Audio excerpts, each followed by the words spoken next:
County Council. I'm Joe Boykin. I represent District 8, and I currently serve as chairman of council. And at this time, I'm going to ask each of our council members to introduce themselves along with our key staff, starting with Mr. Wehrman. Rob Werman, District 3. J.D. Pryor, District 5. Larry Kabrowski, District 2. Bill Susan, County Administrator. Kristen Salisbury, Clerk of Council. Herb Sass, District 1. Middleton, District 6. Natalie Ham, County Attorney. And we have Mr. Brantley Moody and Ms. Jenny Honeycutt that are going to be joining us remotely. At this time, I would ask Reverend Middleton to please lead us in prayer, followed by a pledge of Mr. Wehrman. Let us pray. Eternal God, we bless your holy name. We lift you up. We praise you. We magnify you. We glorify you, God, because you alone are worthy to be praised. We thank you, God, for the victory that you have given unto each individual, this county council. We thank you, God, for these council persons who are here tonight to deliberate and do the business of the people of Charleston County. We thank you, God, for our administrator, the entire county staff. We thank you for those who are always on the front lines, even in the streets of Charleston County, our sheriff's department, our EMS and firefighters, those first responders who are always doing the things that advance the public safety of our people in Charleston County forward. We thank you, God, for those who are serving on the front lines in war-torn countries. And we ask you, God, to just bless us. God bless the USA and God bless each one of us. Let there be peace on earth and let it begin with us. In your name we pray. Amen. Allegiance to the flag of the United States of America and to the republic for which it stands, one nation, under God, indivisible, with liberty and justice for all. At this time, we're going to call our county council meeting to order so we can take up items 1 through 4C and 5A. Do we have Ms. Honeycutt connected? She's not on. Okay. Make sure we got volume from Ms. Honeycutt and Mr. Moody so we can hear them. Can we do a test to make sure we got volume? Sure. Mr. Moody, can you hear us? I've got you. Can you hear me? I've got you clear. I was hoping Ms. Honeycutt was going to be able to get logged in. Hopefully she will. We'll start with the Freedom of Information Act. In compliance with the Freedom of Information Act, notice of meeting was posted and agendas were distributed to news media and persons requesting notification. All right, we got the minutes of May 26th. Second. Discussion. Hearing none, all in favor say aye. Aye. The ayes have it. Item 3, recognition and resolutions. Move for approval. Okay. 3A. Yeah, move for approval. Any discussion? No, we have a second. Second. Any discussion? All in favor say aye. Aye. Aye. Okay. Ayes have it. Mr. Chairman, this is Jenny Honeycutt. I just want to make sure you knew I was. Thank you. Can you hear us well? Yes, I can. Thank you, ma'am. All right. Next, we have item 4A, financial incentives for Red Metals Incorporated, ordinance third reading. An ordinance authorizing the execution and delivery of a fee in lieu of tax agreement by and between Charleston County and Red Metals Incorporated, including any related or affiliated entities and any sponsor affiliates, including Green Start Charleston LLC as sponsor affiliate, whereby Charleston County will enter into a fee in lieu of taxes arrangement with Red Metals Incorporated and Green Start Charleston LLC as sponsor affiliate, providing for payment by Red Metals Incorporated and Green Start Charleston LLC as sponsor affiliate of certain fees in lieu of ad valorem taxes and other matters relating thereto. Mr. Darby? Aye. Mrs. Honeycutt? Aye. Mr. Kabrowski? Nay. Mr. Middleton? Aye. Mr. Moody? Aye. Mr. Pryor? Aye. Mr. Sass? Aye. Mr. Werman? Aye. Mr. Boykin? Aye. The ordinance passes third reading with 8 ayes and 1 nay. Okay, 4B, the fiscal year 27 county budget. Mr. Chair, Mr. Wehrman. I would move to make an amendment to the budget to increase funding for the Housing Trust Fund up to $4 million, which would be funded by a 0.6% reduction in all general fund expenditures, acceptance and appropriation of $500,000 from the Local Assistance and Tribal Consistency Fund, and reallocation of $400,000 from the Airbnb settlement from the Housing Our Future Plan allocation. Second. Okay, it's moved and properly seconded. Discussion? Mr. Chairman, Mr. Webb? thank you. You know, we've talked about the fact that there is basically a 75% reduction from $4.25 million going towards the trust fund down to $900,000 in the budget. You know, I've got good news and bad news. You know, the bad news is affordability is as much of a crisis as it ever was, maybe more so now that gas and food are going up. I think everyone is focused on this issue. The good news is we have a proven program that works. You know, counting the trust fund and the infill and you know the prior sort of ARPA programs, which really operated in a very similar principle. You know, over about 4 years, we've created around 850 new units at very affordable rates. You know, most of those are at 60 AMI, maybe some at 65, and even some of them, you know, around 150 are lower than that. But this only works if we commit to it. This is not a time to take our foot off the gas. You know, the Housing Our Future plan says we need like 1,200 units at that 80 AMI and below price point to keep pace with population increases. And really the goal should be to overshoot that, create such an abundance of affordable homes that, you know, you start bringing down the prices of the market rates as well. So, you know, this goes to a larger issue that the council directives do not really create a long-term funding solution to this. As for this year, you know, I get that a blanket reduction in the expenditures is not ideal. I have no doubt that it would require further amendments to the budget as we get into the time, but, you know, we can't not have a budget on July 1st. We need to move forward, and that's the fairest way I can think of to sort of spread the pain. I'm not asking for the full 15%. As I've come to learn, we've never really done the full 15%, which is another discussion. But I'm fully recognizing that, you know, it's a tight budget. And so I'm not even asking to go all the way back up to 4.25. This puts it at $4 million. It takes advantage of some other non-general fund revenues that we have, and it, again, spreads the pain around. But it does not lose sight of the fact that this needs to be a priority of the county, and I think that's the most important thing. Thank you. Okay. Ms. Perry, could you speak to the amounts of money that were going to the various departments for Charleston County and the services we provide, and what impacts reallocating that amount of money would cause us as far as ability to make it up somewhere, or what we might have to cut? Yes, sir. As Mr. Werman said, the budget is extremely tight this year. We've done everything we can to balance the budget to bring this document to you guys already. The largest departments that receive general support from the A-Tax are our EMS, sheriff, some of our fires, our dispatch, environmental management, and public works. So in order to receive funding from those, and there are actually 10 different departments, but those are the largest ones. And in order for us to move it to the affordable housing, it has to come out of those in order to do it, because this budget is balanced at this point. And I believe he said a 0.6% cut across the board. That's going to begin to touch every department within the county, and the only way for us to foreseeably be able to do that would potentially be a freeze on hiring once a position vacates. And that would be every position. That would be EMS, fire, sheriff, and all of the other departments within the county. Would this also impact our municipal partners? It would, because we have the way the structure is for our accommodations tax. We reimburse our general fund. We then partner with municipalities on their various percentages, and that was set up in 1996. And then we go through the remainder of those. And so beach renourishment was passed in 2007, and the 2023 affordable housing came into the picture. Thank you. Mr. Chair? Yes, sir, Mr. Middleton. Certainly.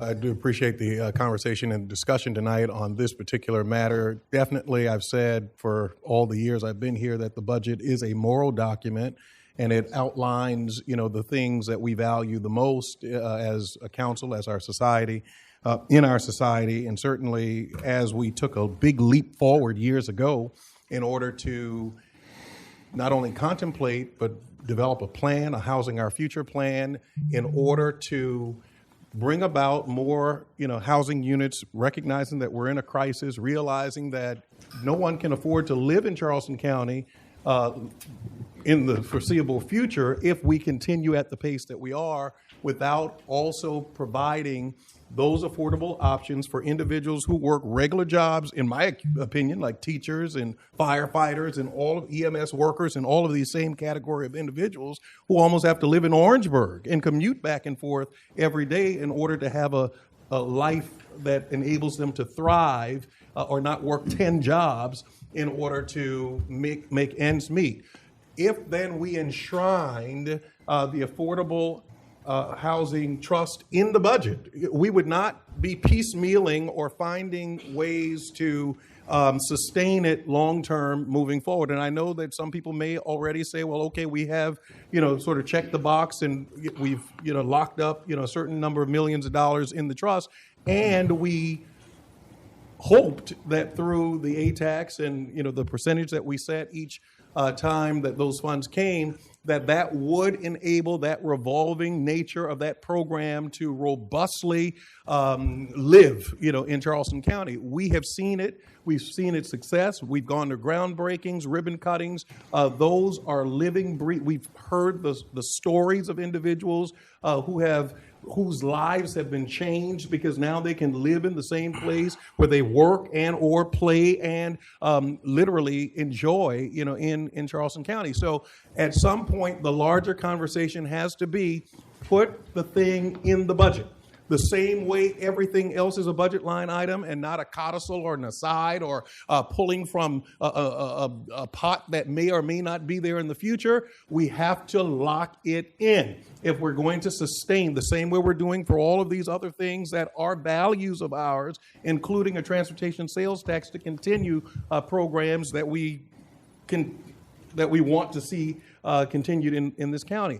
I do feel that the affordable housing piece is the same. And so cutting it is just a non-starter for me. I've said it since we started the budget conversations. I do realize that there are places, budgets are tight across America. And so when we look for places to shake the tree, I think there are other places potentially that the tree could be shaken. But again, to decide to shake it in this way is certainly not something that will enable our citizens, those long term. We won't be able to have people live here and work here and thrive in this place that we all love so much. Thank you so much. I know I went a long time with that comment, but it's so important. And if we enshrined it in the budget, we would not be nickeling and diming it from ATAX and other places. Mr. Moody had asked to be recognized. Mr. Moody. Yeah, thank you, Mr. Chairman. I hope you can hear me. I cannot support this. I have come along in housing, and I thank Mr. Worman and others who have opened my eyes. We do have a problem, but everything Ms. Perry described there are core county functions, right? So fire, EMS, sheriff. Housing is not a core county function. I just disagree with that. I think we need to play a part. We need to expedite permitting and zoning and things like that. We've done what we can with the money, with ARPA. I was happy to do it with ARPA money and with ATAX money. But this is taking money away from everything that's core value to Charleston County. I cannot support it. Thank you, Mr. Chairman. Yes, sir. Anyone else like to? Mr. Pryor. How much does the trust fund charge us to run this program? Because I know they're not running it for free. Can somebody answer that question for me? Eric, if you can, Mr. Day, I believe, sir, it's 10% of everything they get of administrative fees. Percent of what? $4.2 million? That's what the budget should be? So lower than last year. Yeah. Just using last year's figures, that's $420,000, that we given. So if these people believe in affordable housing so much, why wouldn't they forgive that 10% to go toward where it's needed? They're asking the county to take a cut, but they're not putting any skin in the game themselves. Now, nobody fought harder for affordable housing than we did. Even when you came on, we were already fighting for affordable housing. But, I mean, when you look at the core services that's needed, you're going to have to do layoffs. Okay, we talk about folks living in Orangeburg and Somerville and all that, but most of these folks couldn't afford it anyway if we had it, because that's the way the market is. And a lot of this problem falls on North Charleston and Mount Pleasant, we only secure the unincorporated area. But we taking the biggest brunt by putting money into North Charleston, putting money into the city of Charleston, Mount Pleasant. I don't know if we put that much because of affordable housing, but I mean, there's got to be a balanced approach. Everybody just can't come running to the county saying, we need you to put X amount of dollars in this and take care of this. And so we have done a lot, Mr. Wierman, if we could do it and get through a budget without making these major cuts, I'd be the first one to say, let's move on and let's do it. But this late in the game, I mean, it's going to create a whole lot of confusion because now when Steve needs somebody who operates a crane and, we're going to have to, cut staff, he won't have that person. When Eric needs somebody in EMS, that person will have to be less because he's trying to balance the budget on the backs of public safety and public works. And I just think that's it's not sustainable. And I think if we're really serious about this, the same way we take transportation taxes to the people and ask the people what they want to do, we got to prepare ourselves for the next year or the next election to ask people if they'll be willing to pay extra for affordable units, affordable housing.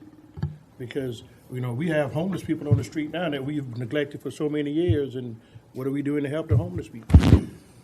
We don't even have a homeless place to put these people. They have to go down to 180, and when that's full, they're out on the street. So I think we need to take a holistic approach and not put a Band-Aid on something that's going to blow up in our face later. So, I mean, trying to balance the budget. What about the money that they got from the Airbnb settlement? Is that money still in there? That money we got from the settlement, we set aside like $1.9 million or something. Where's that money? This would involve this 1.4, and this would involve the 0.4 of it. That's correct. 1.4 million set aside for housing, but not allocated to a specific project or program yet. But can we use the whole 1.4 if we wanted to? I mean, if Defer to Ms. Perry on that. Yeah. So if we decided to take that 1.4 and put it toward, affordable units or trust fund, I don't have a problem doing that. I think that gets us somewhere to where we need to be without affecting the budget. So there's $1.4 million sitting there. All right. So I would be willing to, if you want to amend your motion to move that 1.4 million toward, we put 400, toward the critical repair and the other $1 million toward the trust. I can support that, but I can't support cutting the budget at this late. You're saying 0.4 to critical repair and the other $1 million to the trust fund. The trust fund. If you want to amend your motion to do that, I'll go with that and leave the budget the way it is. Sure, I'd amend it to do that. Mr. Middleton? Second. Okay. Clarification, Mr. Pryor, the budget itself, we're not going to be Budget is set where it's at. stays the way it is. It stays where it is. We take the 1.4 from the Airbnb and take $1 million toward the trust fund, and then another $400,000 toward critical repair for homes, and then we can start working on a plan long term in the future. If it might be asking the people to raise the mill, that's up to us to decide and ask the people. Okay. And that's all right. And Mr. Wierman, you accept that? I would, yeah. I mean, I do think it affects the budget because we're increasing the allocation to the trust fund. I mean, there is an allocation in the budget to the trust fund. It's listed as South Carolina Community Loan Fund. It's, again, I guess it's $1 million. I said it was $900,000. I guess there is the administrative component of it. So we would be increasing that allocation by $1 million to be funded by $1 million from the Housing Our Future Plan Airbnb settlement money. That money was in the designations from last week, so that money was in this year's budget, but the project did not move, so we had the designation last week to move that money to this year's budget. So it's not going to change the 27 budget because it's a rollover, essentially. So you'll have the money available to you, but it's not going to change the budget document itself. Okay, well, that's fine. That's the motion. All right. So we got properly moved and seconded. Any other discussion? Mr. Sass. Mr. Chairman, thank you. I want to make sure I understand this correctly. So we're not talking about altering the budget. That's gone, right? Correct. That's gone. Right. So, and I'm very glad to hear that because we were talking about some really essential core services for public safety there. We were talking about EMS. We were talking about lots of things. Sheriff's Department, and I was not going to be for that at all. that 1.4 million, is it 1.4? So that was already going to be allocated towards next year's budget. I'm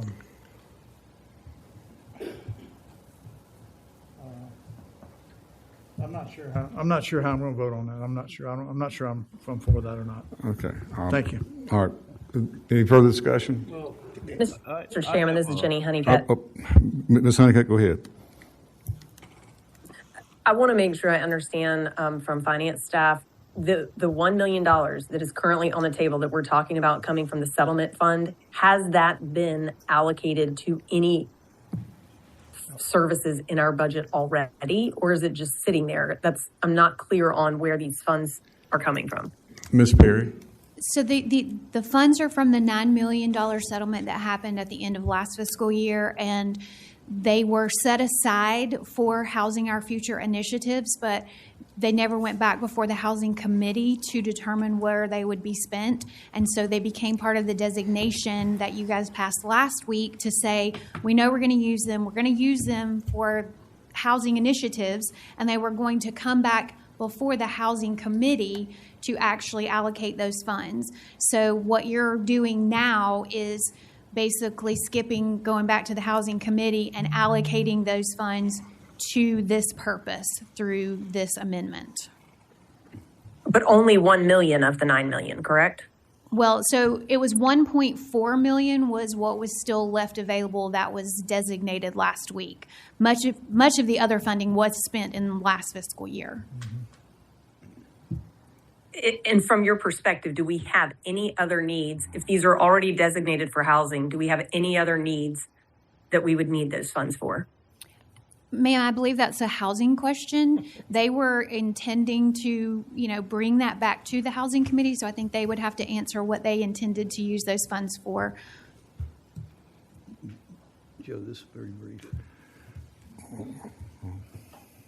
All right.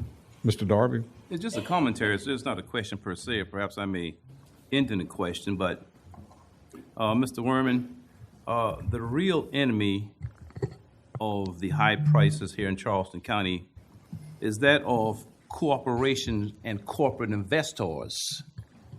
That's who are the real enemies. The common man cannot compete with corporate investors.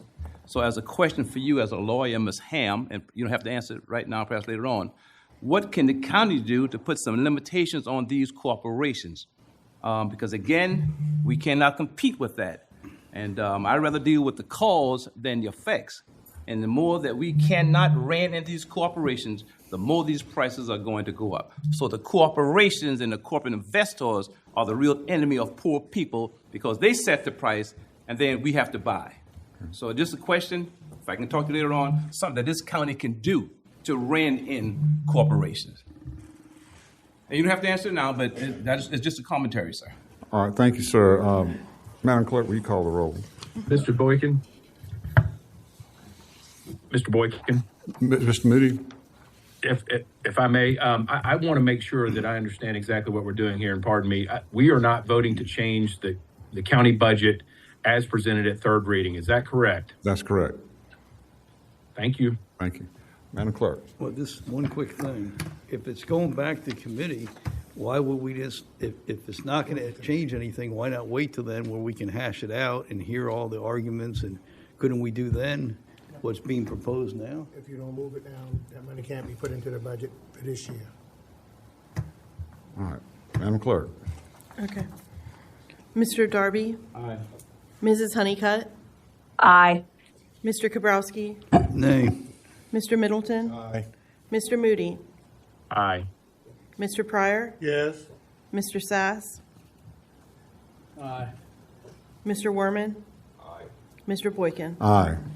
Okay, the motion passes with 1, 2, 3, 4, Well 5, done, Mr. Werman. Well done.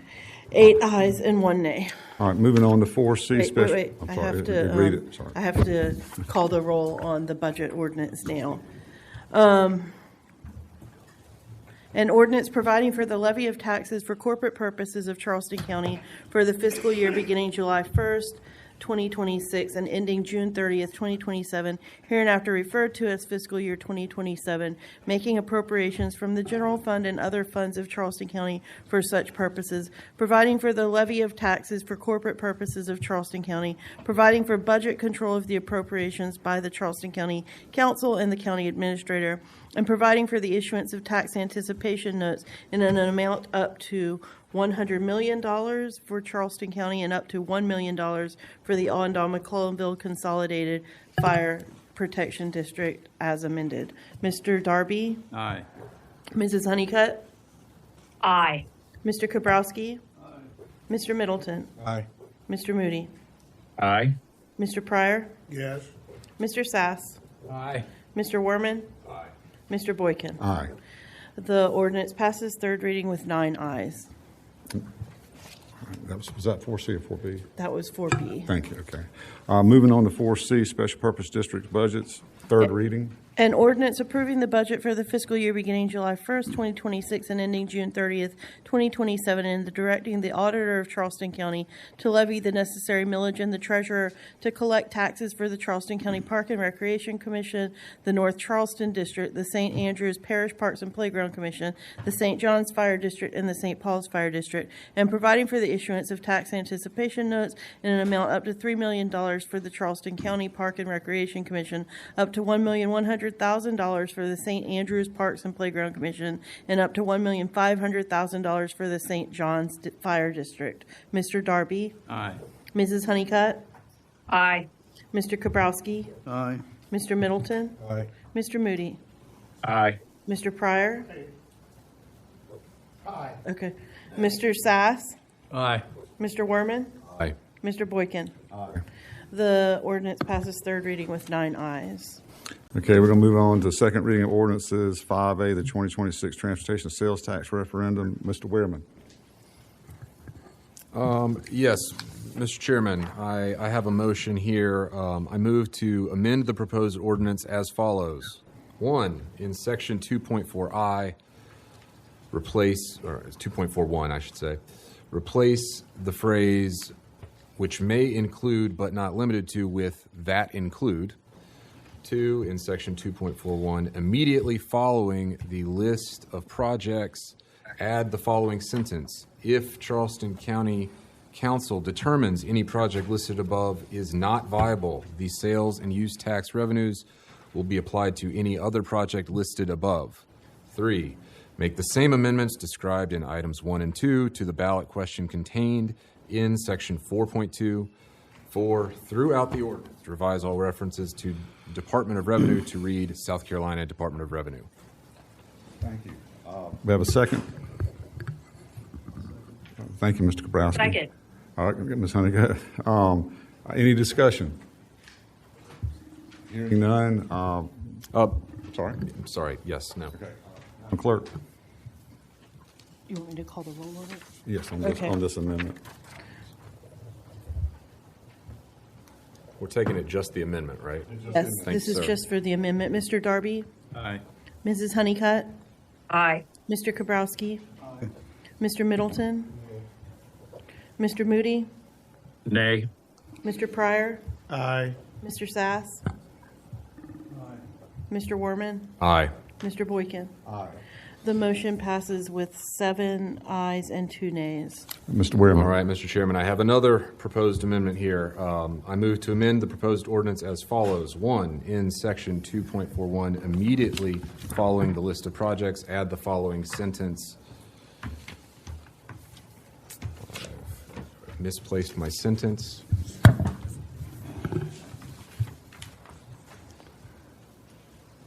All featured projects, intersection projects, pavement management projects, and other projects will consider the inclusion of bicycle, pedestrian, and public transit access in the design process as contextually appropriate. 2, make the same amendments described in item 1 to the ballot question contained in section 4.2. Do we have a second? Second. All right, properly moved and seconded. Any discussion? Yes. Mr. Sass? So this This says we will consider. It's not we shall, but we will consider it. Or correct? Shall or will, I'm open to those if those are going to make a difference. I think they mean the shall same thing. consider is the right terminology. I just want to make absolutely sure. Shall consider then. Okay, thank you. Any further, Mr. Wehrman? Mr. Chairman, I'll speak on it just briefly. Listen, we've gotten some, certainly some folks asking for this commitment to be made. I think it is consistent with what we do already. It is consistent with what we have been telling a lot of folks who are very interested in multimodal transit options throughout this, robust and I think very effective public input process. We've been assuaging fears that the allocation specifically to bike pedestrian projects is not sufficient by assuring folks look, all of these other projects are designed using complete streets principles. We add this stuff in where we can. We've been doing that for years. I think it is at a time when public trust, and I don't mean this specifically in the county, although we've had a few, I think, cheap shots thrown at us in the past. I think generally public trust is at a minimum for all government. I think if we can add something in there to just assure folks, we meant what we said, we'll stand by what we did throughout the public process. I think that's well worth it given the stakes at issue here. Mr. Pryor. Just right quick, Mr. Thigpen, don't we do this with all our new roads and stuff that we do anyway where it's available? Yes, sir. So, why, when you talk about trust, we automatically do it right now anyway. So, to me, you put that in, it still ain't worth the bits of paper it's written on because we do it anyway. If these folks want to go out and support the half-penny sales tax and, if they're not going to trust us and they want to put it in a piece of wording on what we're doing right now, I think it's disingenuous. I think that this county and the staff and this council has done what we're supposed to do, and we should be trusted because we've done it in the past and we'll do it in the future. But I know we can't bind future council, but still, I think our staff does a great job on doing that. So I'm going to be a no on this one because I'm going to trust, this council and this staff. Thank you, Mr. Pryor. Mr. Wehrman. Thank you, Mr. Chairman. I would push back on that a little bit, Mr. Pryor, because for a referendum, we can bind future council. And I think that's the point, is that even if folks are perfectly satisfied with the way we've been doing it and want to see that continue, I think folks want to see some assurance that it will continue. And listen, if it's in the referendum, then a future council can't just change it with a 5-4 vote. They would have to do another referendum. So I do think it's worth committing to, and I think it has, some meaning here, even if we're doing it right now. Okay. Anything further? Mr. Boykin? Yes, sir, Mr. Moody. Yeah, I was going to follow with like Mr. Pryor said. I think we're already doing that here and now. I probably should support this because I don't support TST. But with that prior amendment and this one, you're just tying the hands of future councils. This is a transportation sales tax. Half already is not going to roads. So I'm going to be a no on this, and I think it should be wide open for future councils. In 10 years, none of us are going to be here. Who knows what the landscape looks like? So, yeah, no. Okay. Thank you, sir. Anything further? All right. This time, call the roll, Yes, Ms. Clerk. And this is on the bike ped amendment, yeah, the amendment. amendment, Okay. yes, Mr. Darby? Aye. Mrs. Honeycutt? Nay. Mr. Kabrowski? Mr. Middleton? Certainly, I'm just a statement. I'm not supporting overarchingly the transportation sales tax, but I do support the bike ped language. Aye. Mr. Moody? Nay. Mr. Pryor? No. Mr. Sass? Nay. Nay. Mr. Worman? Yes. Mr. Boykin? Nay. Okay, the motion fails with 4 ayes and 5 nays. All right. Can I have a motion on the, no, we don't need a motion. We're going to go straight to, Yes, we're sir. going to call the roll on the Yes, sir. ordinance. Thank you. An ordinance to levy and impose a 1/2 of 1% sales and use tax subject to a referendum within Charleston County pursuant to Section 4-37-30 of the Code of Laws of South Carolina 1976 as amended, to define the specific purposes and designate the projects for which the proceeds of the tax may be used, to provide the maximum time for which such tax may be imposed, to provide the estimated cost of the projects funded from the proceeds of the tax, to provide provide for a countywide referendum on the imposition of the sales and use tax and the issuance of general obligation bonds, and to prescribe the contents of the ballot questions on the referendum, to provide for the conduct of the referendum by the Board of Elections and voter registration of Charleston County, to provide for the administration of the tax if approved, to provide for the payment of the tax if approved, and to provide for other matters relating thereto as amended. Mr. Darby? I'm not in favor of a tax increase at all. Continuation. It's a But continuation. again, I'll let the citizen, they will decide. Yes, aye, please. Okay. Mrs. Honeycutt? Aye. Mr. Kabrowski? Aye. Mr. Middleton? Nay. Mr. Moody? Nay. Mr. Pryor? I'm going to support this and move it forward, but at third reading, if the amendments that I have don't pass that, I'm going to be a nay. Yes, sir. Mr. Sass? Aye. Mr. Werman? Aye. Mr. Boykin? Aye. The ordinance passes second reading with 7 ayes and 2 nays. Okay, thank you. This time, we're going to disband county council and call our special finance committee meeting to order. Madam Attorney, I understand that there's a need for an executive session to discuss contractual matters and/or receive legal advice. Yes, sir. There is a need for an executive session regarding legal advice for 3 items. The first of which is a litigation case, Flipside LLC and Palmetto Equity Solutions LLC versus Charleston County Housing and Redevelopment Authority and Charleston County. The second one is the Sheriff's Office request for an animal services contract. And this third item is the consideration of a application to our Historic Preservation Commission. Okay, do I have a motion to go in executive session? So moved. So moved. Is there a time, allocation for this meeting? Yes, sir. I would assume 30 minutes or less. Thank you so much. All right, all in favor say aye. Aye. Ayes have it. We are in executive session. Mr. Moody and Ms. Honeycutt, if you could just disconnect from the Zoom before we go to executive session.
All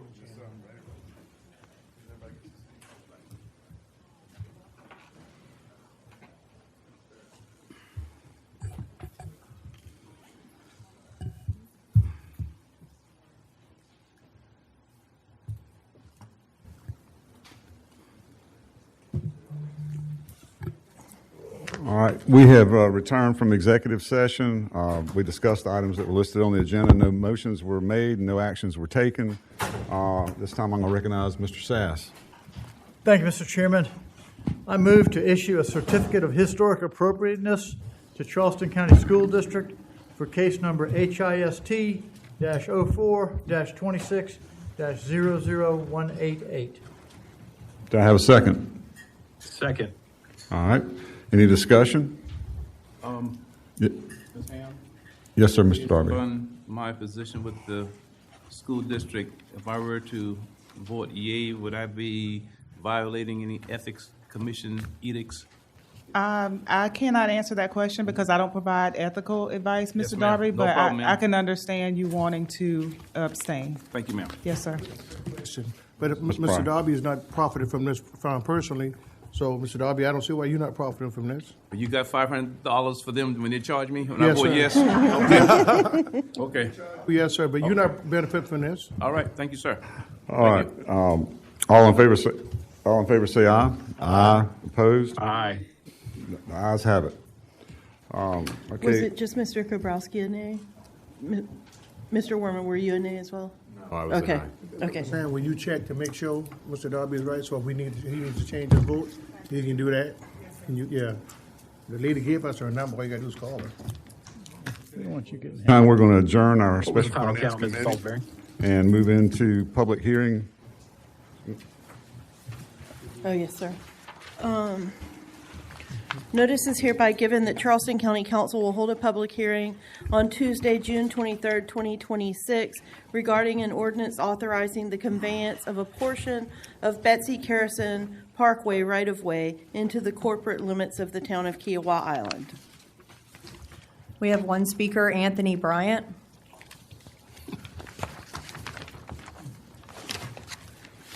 Anthony G. Bryant, President A.G. Bryant Group, Inc. The reason why I'm commenting on Kiowa Island is under the South Carolina Infrastructure Act. I made public comment to Kiowa Island Utility Company Corporation. I made public comment right here, Dominion Energy Corporation as well, in terms of the rate increase. And I got it on the record for the third reading. I sent an email out to give us back on this one in terms of Kiowa Island. And we're talking in terms of corporations, Dominion Corporation and others, in terms of this is one of the highest census tracts, other than Sullivan's Island. Kiowa and Sullivan's Island, the most expensive places to live. So I think that the sheriff needs to understand, because he handles public safety, no disrespect to public safety, in terms of zoning of my speech. So my speech was conveyed to Public Service Commission of South Carolina. That's congressionally appointed sworn statements that I made in this building, March 30th, 2026, recognized by Channel 2 and others. And we're talking corporations. And Kiowa Island has a utility company. And this conveyance, how would this conveyance be used in that fashion to pass on any said costs back to the public? Even with Dominion Energy Corporation. Now, you're doing a budget now, right? Well, Dominion's going to do July 2nd, a budget, an increase. Either going to be $11 or more. That's $100 million back. Now, you got to amend after July 2nd, the school board, North Charleston, Mount Pleasant, all get franchise fees. Okay, so this budget is somewhat questionable in terms of the increase on utilities, industrial, residential, and commercial. So understand that this budget is somewhat questionable. And I have made my statement on this, from this platform, on a sworn statement. And so all law enforcement involved with the conveyance of this land and conveyance of my speech. And that's questionable right now. That's for the record. Thank you. Thank you. All right.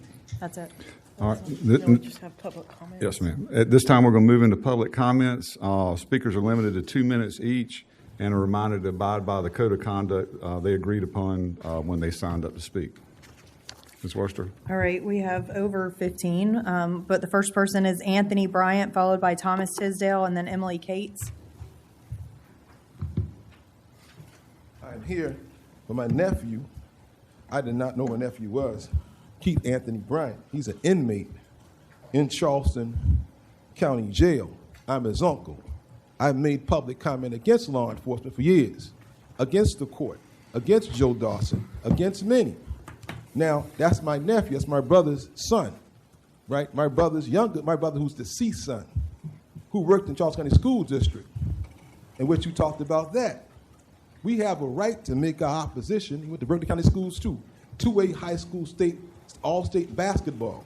Now, whatever's happened to him, it should have been the sheriff contacting his mother about his mental health. Jamal Sutherland basically could have had his mama come there and saved his life. We're talking about notice. That's all we're talking about. Not procedures.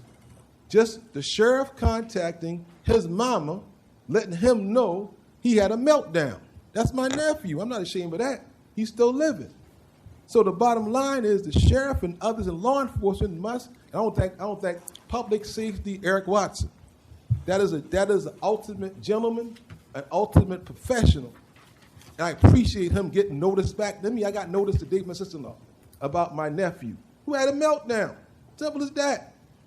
That what happens. We got to quit stigmatizing mental health in our country. Our children are dealing with a lot. And so we have to come in and be in the middle of this and talk about mental health. Fulton County Jail got 70% of their jail got mental illness and addiction in their jail. It is not a jail, it's a mental hospital. And now we have to get to the point in this county where we can have a real discussion, regardless of political party, about mental health and addiction, and make sure my nephew is safe in there. I'll make sure he's safe in there. Because his uncle, Anthony G. Bryant, and I got a lot of enemies. Thomas Tisdale, Emily Cates, Maggie Cloninger. Good afternoon. My family live in the 10-mile community. Speak into the mic. Good afternoon. My family that lives in the 10-mile community is requesting that our property is to be excluded from any moratorium extension, regardless of any contracts or any type of additions, totally to be excluded. That's our request. Thank you. Thank you. Emily Cates, Maggie Cloninger, Jim Heppel. Good evening. My name is Emily, and I live on the west side of downtown Charleston. Since September, I've TVAR'd, trapped, neutered, vaccinated, and returned 27 cats, all by myself, late nights, early mornings, my own traps, my own money, handling a problem the county has left to people like me. And hear this, 27 cats is nothing.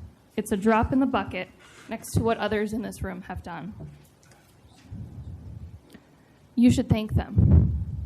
You should also ask yourselves why the county puts the burden on its citizens. If the picture of animals starving and freezing alone doesn't move you, let's talk about the money. By Pet Helper's own number, it costs $95 to fix one cat. It costs more than that, but let's stay with the $95. If you leave one female unfixed, she has an average of 2 litters a year, 4 kittens each. That's 9 cats in year 1. Your $95 is now $855. Year 2, it's $1,615. Year 3, 25 cats, it's $2,375. And that's before you count that cat's children's having litters of their own. Assuming half are female, one female has now become 249 cats, and at $95 each, that's $23,655. So a $95 problem becomes $23,000 problem in 3 years. Do nothing and you don't save money, you just create an exponentially larger bill. So I heard today that the budget was a moral document from the councilman here. It's financially irresponsible and morally indefensible to do nothing. So here's exactly what you can do. Reinstate your contract with Charleston Animal Society. Stop redirecting pets to pet helpers, because the last time I checked, they had 285 cats, and they were not built for them. Reinstate, fund, and expand TVAR with pet helpers. They have paused it because they have so many cats. And 3, fund a low-cost, accessible spay-neuter program that actually reaches neighborhoods like mine, where many can't afford to get their Thank pets you. fixed. So I leave you with this. Are you going to fund a $95 problem, or are you going to saddle this council with a $23,000 one? Maggie Cloninger, Jim Hethill, Casey Brazil. Good evening. My name is Maggie Cloninger, president and co-founder of Hope for Feral Hearts, a 501c3 dedicated to target TVAR efforts, trap, vaccinate, alter, return. I'm here today to ask Charleston County to make a greater and immediate investment in TVAR services to address our growing community cat crisis. Charleston Animal Society has taken in 2,400 kittens to date, and Pet Helpers has taken in over 800. They would have been able to take in even more had they not had an explosion of dog intakes. These are the lucky kittens that were given a chance to live. Due to overcrowding, many kittens are unable to be taken in and are instead returned to the streets, where they will either die or grow up to begin to reproduce as early as 4 months of age. We cannot adopt our way out of this problem. The solution is prevention.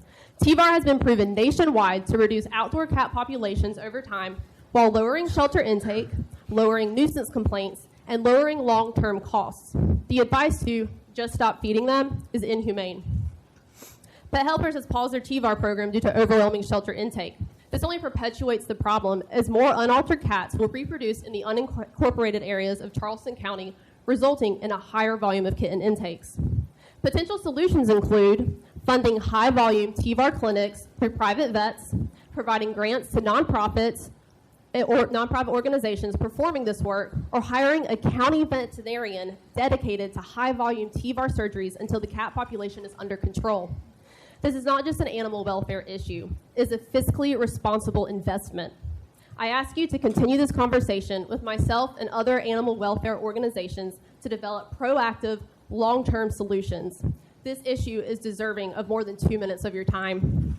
As Mahatma Gandhi said, the greatness of a nation and its moral progress can be judged by the way its animals are treated. Thank you. And thank you to everyone in this audience who is here tonight to support the betterment of our county's animals. Thank you. Jim Hethill, Casey Brazil, Sean Crisp. Good evening. I'm Jim Hemphill with the East Coast Greenway Alliance. I'm also a West Ashley community member. For the record, I love cats too, so I'll just get that out of the way. I'm here to talk about the transportation sales tax, though.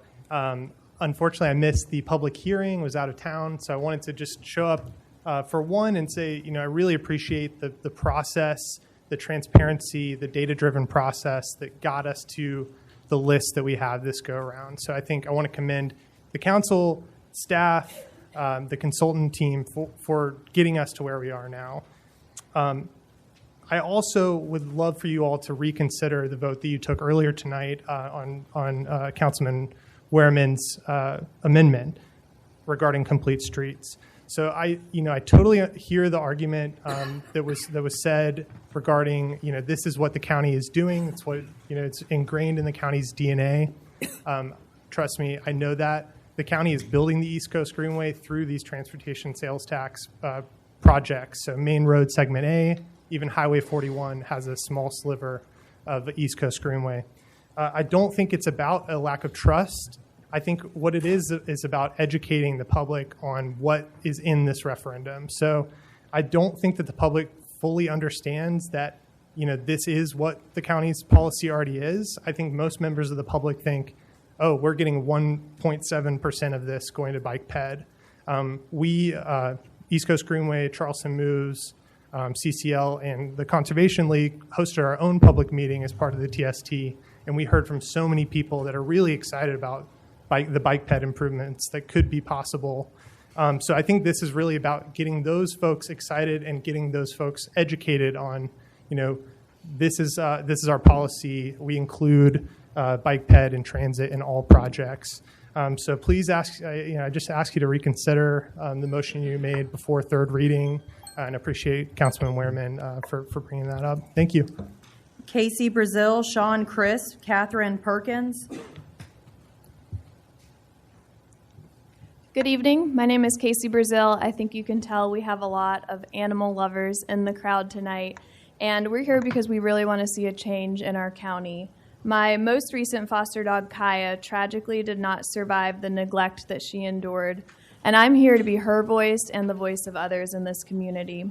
I'm here to ask you to update Charleston County's animal welfare ordinance. Today, the level of protection an animal receives depends on something as arbitrary as a boundary. If an animal lives in the city of Charleston, it's protected by an updated ordinance with clear standards of care, shelter, ventilation, and humane tethering. If that same animal lives just outside city limits in Charleston County, those protections are not the same. Picture this: 10 dogs, 8 puppies on chains 24 hours a day in this heat in someone's yard, and right now that is completely legal. There is nothing that we can do about that. This is not about creating unnecessary regulations or making life harder for responsible pet owners.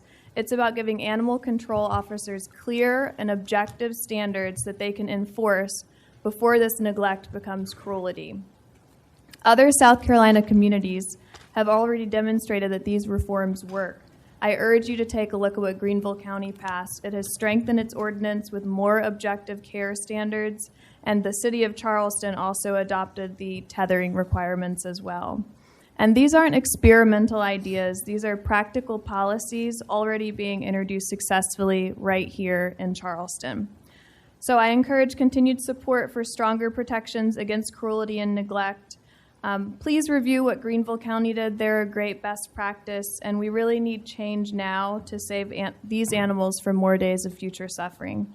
So thank you so much for your time and consideration, and please add this to a future agenda topic. Sean, Chris, Catherine Perkins, Gina Blakely. Hi, my name is Sean Crisp. I'm the president of a nonprofit, No Trouble at All Animal Outreach. I'm here tonight to urge the Charleston County Council to set aside its differences with Charleston Animal Society and return to the negotiating table immediately. The animals of Charleston County should not be paying the price for a contract dispute. While Pet Helpers is working hard to meet community needs, it was never intended to serve as the county's primary municipal shelter. As a result, Charleston County is facing growing concerns about shelter capacity and the loss of critical programs that prevent animals from entering the shelter in the first place. Residents no longer have access to affordable spay and neuter services, low-cost vaccinations, and other preventative veterinary care. At the same time, trap, neuter, and return efforts have been put on hold, allowing the community cat population to continue growing unchecked. Temporary adoption promotions may help in the short term, but they do not address the root cause of pet overpopulation. Likewise, a new shelter is not an immediate solution. It will take years to become a reality while animals continue to enter an already strained system. Charleston County also needs stronger breeding regulations and consistent enforcement of existing animal welfare laws.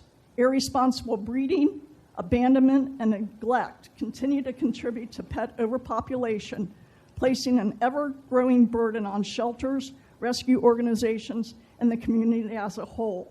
The most effective and cost-efficient solutions are proactive ones: affordable spay and neuter services, TNR programs, accessible vet care, public education, and meaningful enforcement. I urge this council to put politics aside, bring all stakeholders back to the table, and take immediate action before the crisis worsens.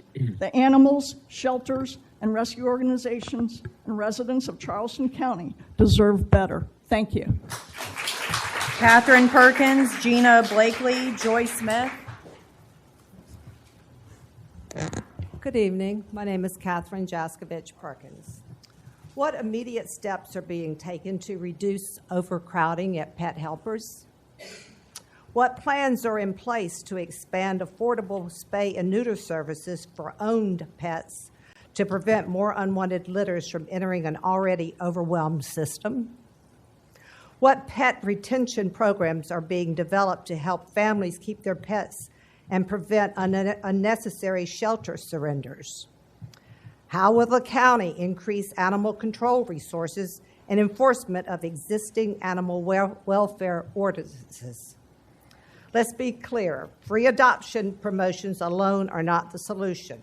Moving animals out the front door without addressing the constant flow of animals coming in the back door does not solve the problem. And while discussions about building a new shelter may be important, a facility that could take years to become a reality does nothing to help the animals suffering today. Our county deserves immediate action, meaningful prevention programs, and real investment in animal welfare. The animals cannot wait, and neither should Charleston County. I have a solution that can help. Charleston County needs to make it unlawful for backyard breeders to operate without a license, and dogs must be spayed and neutered before breeders can sell. The fee for the license will then go to the county to pay for low-cost spay and neuter facilities. Thank you. Gina Blakely, Joy Smith, Andrea White. Hi, everyone. Every single night for the last 7 years, I have taken care and managed 4 colonies on the peninsula in the north central area. Through consistent maintenance, feeding, providing medicine, and establishing control of the population, I have been successful in giving these dear friends of the community the best life they could have. There are several things I would like to bring to your attention that would help all of us that care for community cats. They are as follows. Number 1, the creation of teams within each community to feed and care for the colonies. This will eradicate overpopulation and help sick/diseased animals to recover and make TNR work much more manageable for the nonprofits offering much-needed assistance. Number 2, the protection by law for the cats from being harmed through methods of poisoning, drowning, shooting, selling off to illegal dog fighting rings, and the most atrocious practice of using the kittens/puppies as test subjects by those who are involved in illegal, illicit drug use, aka heroin. Let's have a moment for the silence for the kittens and puppies that have been the victims of these intolerable crimes. Number 3, the protection by law for the colony caregivers from the violent acts of aggression or harassment or bodily harm. Number 4, lastly, the reporting of anything suspicious or harmful to animals observed within the community to the proper authorities. Number 5, thank you for your time and prompt attention to these matters. Let us all remember the state and health of our community is best represented by how well we take care of the least amongst us. Thank you. Joy Smith, Andrea White, Ann Birdseye. Good evening. My name is Joy Smith. I reside at 2804 Hartford Boulevard, Isle of Palms, Charleston County.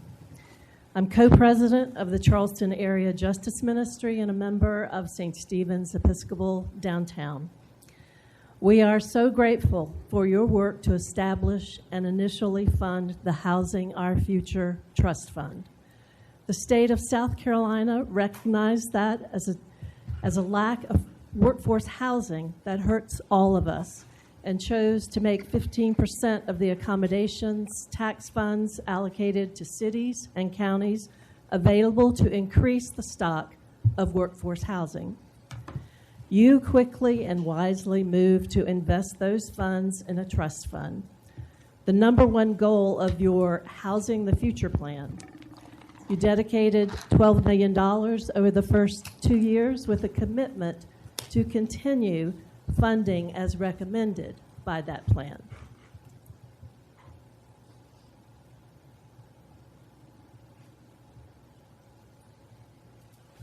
Good evening. I'm Andrea White.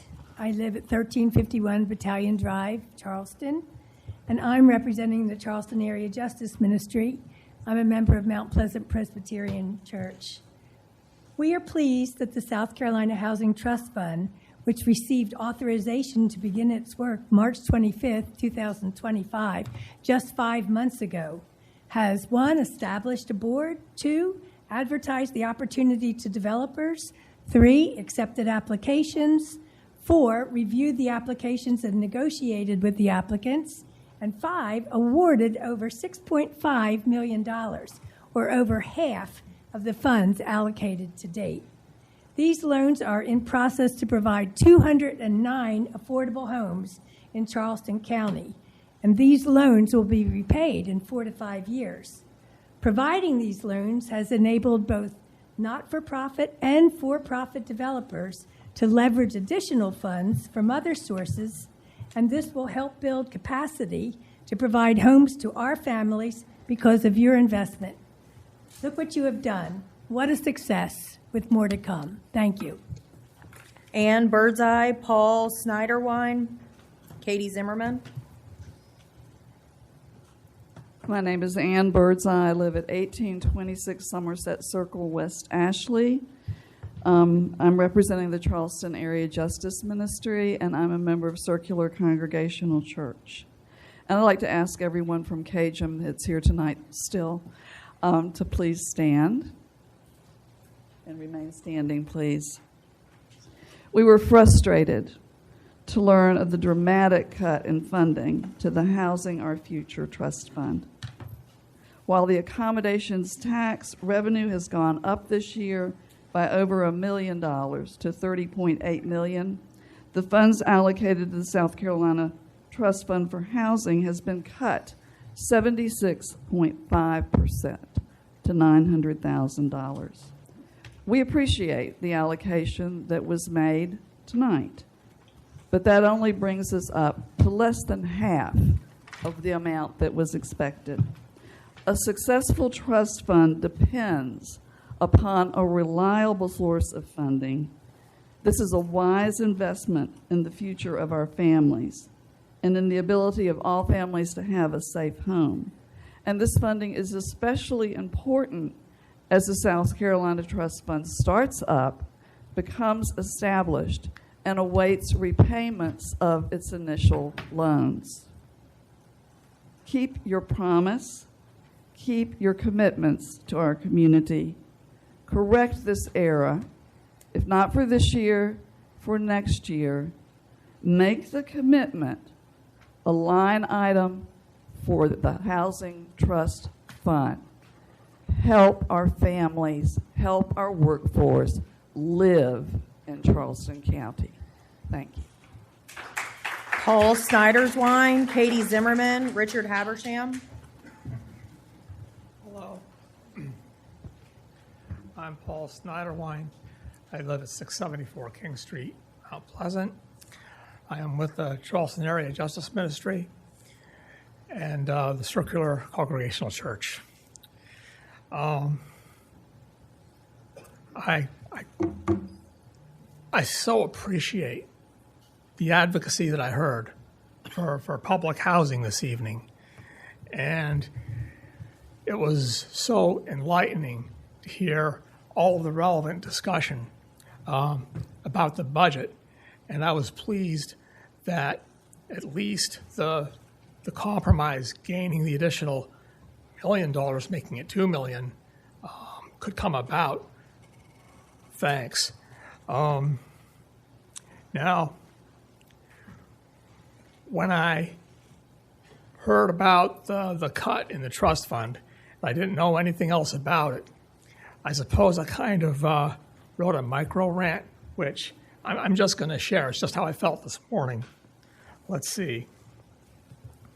What I wrote was, I understand you'll hold the final vote on a budget that reduces the Housing Trust Fund portion from $4 million to $900,000, a 78% decrease.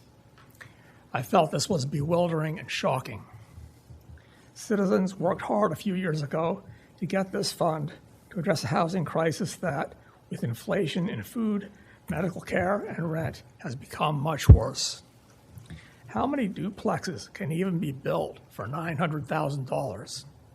Most of the people who work in Charleston County can't afford to live here. They have to live 45 minutes from their jobs, jamming the roads. Here are some typical figures, and in reality, and I think you can assure me reality is worse, but what I came up with is a typical housing cost. Oh, sorry. The economics are crap. housing insecurity, food insecurity hand in hand. And it was a major letdown to hear the bad news, but I felt like I got good news tonight. Thanks. Katie Zimmerman, Richard Habersham.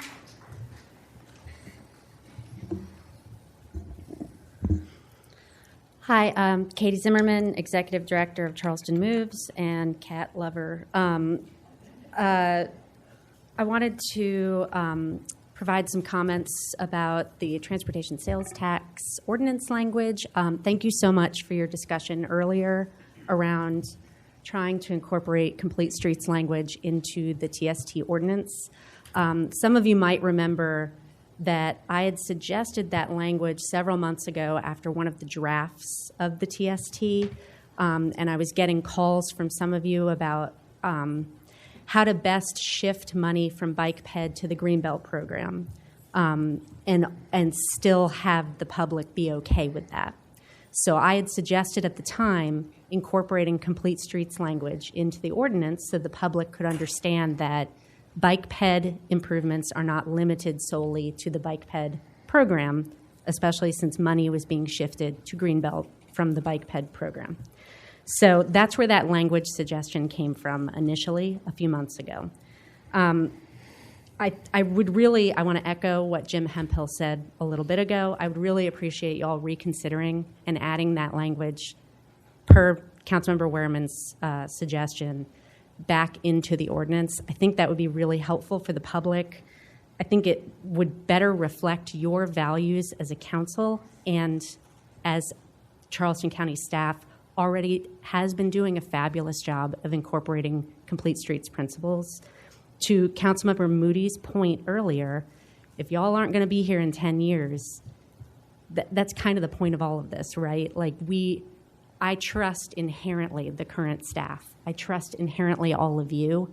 We don't know who's going to be working on these projects in 25 years. So having you all set the tone for complete streets principles that you believe in is what I'm hoping to get in the ordinance language tonight. So thank you so much.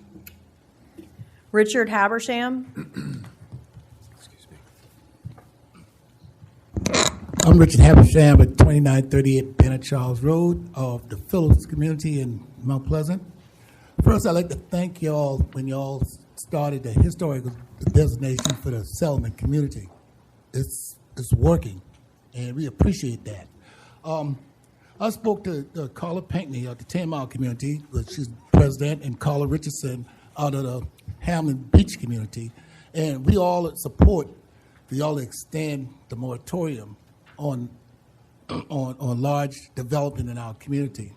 And why we want this, because we just need a little bit more time to do our overlay district. I know Tamale have done their overlay district. Hamlin is talking now to the county, and I've spoken to Emily too. I think it was last year sometime, we met with Emily and Liz Boyles. And out of the conversation, we did a survey. So y'all had that survey, and I think it was about 65 participants that turned in the survey. And we all stating what we want and how we want the community. So one thing we want is a little bit more time so we can do our overlay district. And it's not as easy as you all think to do this thing. It's pretty extensive. Now, I'm going to show you why it's important to us. If you go on Gregory Ferry, or this development of Gregory Ferry Road, I think it's about 25 homes over there. They started at $25,000. If you go to Caroline Park with Mount Pleasant getting ready to build 100 homes at $300, attainable houses. Now, in the Phillips community, there's a 19-acre tract that the Martin family is selling. They want to put 39 homes in there. And these homes are going to start at $950,000. $950,000. So now, and also Dreamfinders wants to take that 19 acres out of the Phillips community and put it in Park West. So this is one of the reasons why we really need that to do our overlay district, and we need that time so we can stop some things like that to happen in our community. Thank you. Okay, Joella Kerr. Joella Kerr.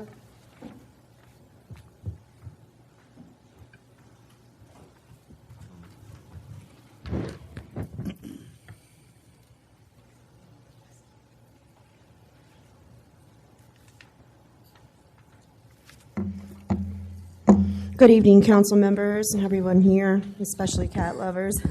My name is Joella Kerr, and I'm here tonight to speak about the growing crisis of stray, abandoned, and homeless animals in North Charleston and Charleston County. This year, many of us have witnessed an alarming increase in unwanted puppies, kittens, and stray animals throughout our neighborhoods. Our shelters, rescue organizations, and volunteer networks are overwhelmed. They are doing everything they can and operating beyond their capacity. The reality of many families struggling financially, rising costs of housing, food, and everyday necessities have left some residents unable to afford veterinary care, vaccinations, or spay and neuter services, while many compassionate citizens continue to donate food, supplies, foster homes, and funds. The need is growing faster than the resources available. Forgive me here, it says, not just an animal welfare issue, this is a community issue. Uncontrolled animal populations can affect public health, neighborhood safety, city resources. More importantly, these animals are living beings that deserve humane treatment and an opportunity for a better life. Tonight, I respectfully ask the council to explore additional support for local shelters and rescue groups, expand access to affordable spay and neuter programs, strengthen community education efforts, and seek partnerships that can help address the root causes of this growing problem. I know there are many competing priorities facing our county, but the condition of the most vulnerable among us, both people and animals, reflects the strength and compassion of our community. Thank you for your time, your service, and your consideration to this important issue.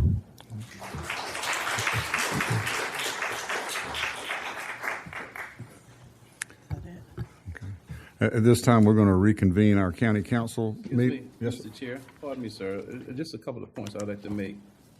Is it possible that you could meet as leader, to meet with some of these members from the Animal Society, those who want to take care of animals, because their tone of voices and body language almost dictates that the county, that we are the guilty culprit.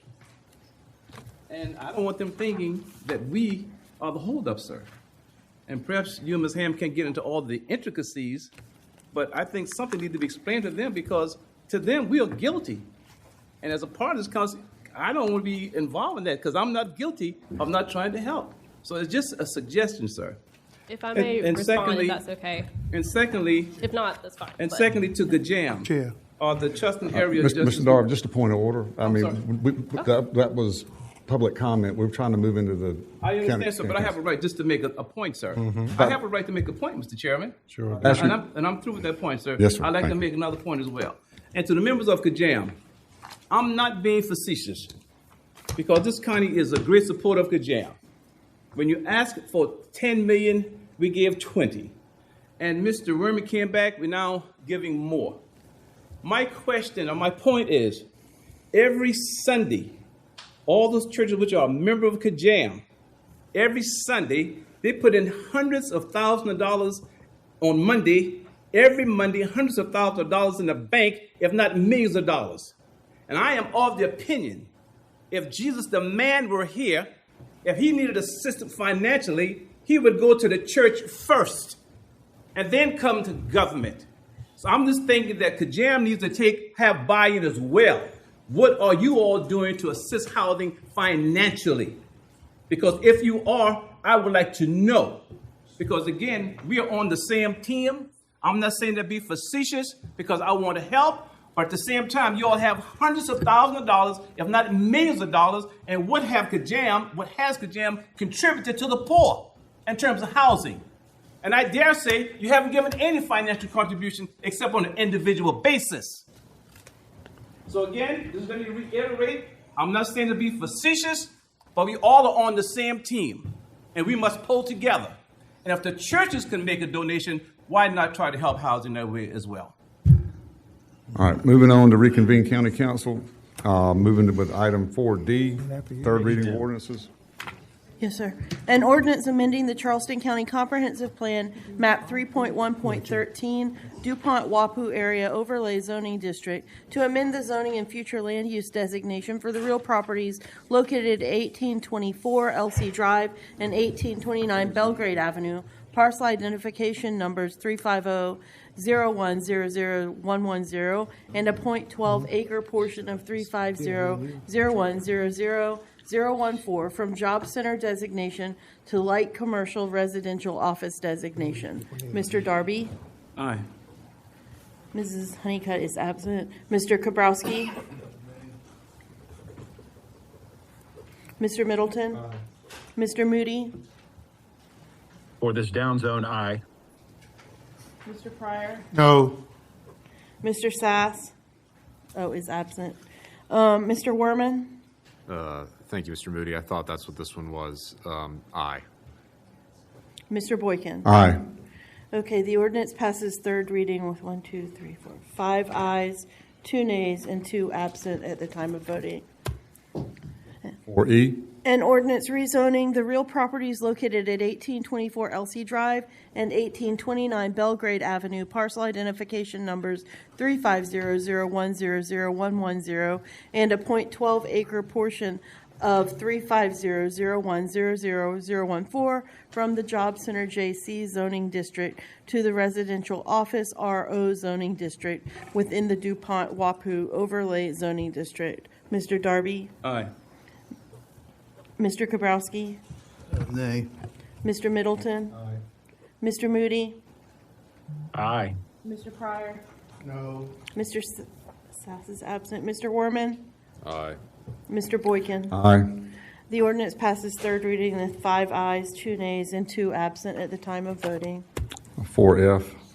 An ordinance amending the Charleston County Zoning and Land Development Regulations Ordinance Number 1202 as amended to add transportation and stormwater management infrastructure criteria for rezoning type applications that request higher density and/or intensity, to clarify and expand the approval criteria for plan development applications, and to clarify lapse of approval provisions for site plan review approvals and preliminary plat approvals at the following document locations: Chapter 3 Development Review Procedures, Chapter 4 Base Zoning Districts, and Chapter 8 Subdivision Regulations. Mr. Darby?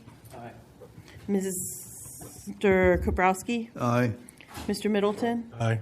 Mr. Moody? Aye. Mr. Pryor? Aye. Mr. Sass? Aye. Mr. Werman? Aye. Mr. Boykin? Aye.